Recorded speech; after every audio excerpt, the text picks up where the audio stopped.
Side. Nasa kabilang side yung spark plug pala nito mga katropos. No, nasa...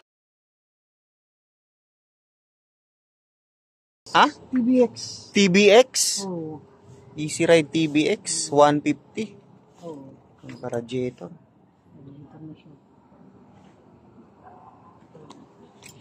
Juan nga natin. Yan, 150p. Ganito rin, oo. Di ba 14 to? Oh. 14 yung gulong, harap, saka likod. Parang Aerox na rin talaga. Malaki din ang bulsa, oh. Panalo. Forma din pala. Ako, yari, ulan tayo, Paps, ha? Ulanin yata tayo. So, yan siya. Pareho pa rin ang mechanism sa ano. Sa 150, 175. Ganito rin sa 175. Eh. Okay. Okay. Ayos na no? Aerox copy. Ayos na rin. Maganda rin. Parang Aerox. Ang lapa din pala. Lapad niya. Motorstar. Malakas naman.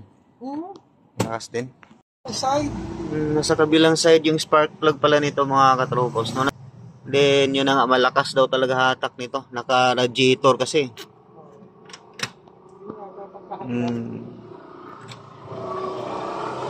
Magkano daw nito? Ano na? Ginawan ko na ano yun eh. 17? 17,000. Oo. Ilang years to pay? Halihan nyo lang yan. 34. 34. Oo. Aki bali kulang-kulang 3 years din. Magkano monthly? 3-4 plus na lang. 3-4 plus. 3-4 plus. Pero pag normal kaya nito, magkano? Pero ang cash nito, 83. Ah, 83. Okay. Diba? Panalo na rin. Hindi na rin pala basta-basta to. Oo, di ba? Panalo na rin yung specs niya. Yung sa Isa kang mag-Aerox ka. Yung Porsche, ano yun, yung nilabas sa Rusi naman, ano, di ba, ano, Force. 4 valve naman yun, Force. 4 valves. Ito 2 valves lang. 2 valves lang ito. Oo nga. Ang galing. Nag-upgrade na talaga si Motorstar. Okay. Tara. So, yung service kasi ako ngayon dito mga Pops ko. So, regular customer ko rin to si Pops. Dati siyang naka ganito, 175. Ngayon, meron na rin siyang kuan. Yun, 150Q. Ito. Yun. Tapos yung RFI niya andun din sa taas. Okay, sa anak pala niya to. So, yun. Kung nakita nyo tong video na to, yun. Pa-like and subscribe na lang. Follow.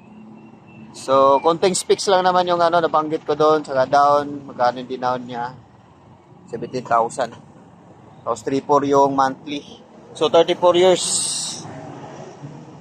Ay, 34 years. 34 months. Okay.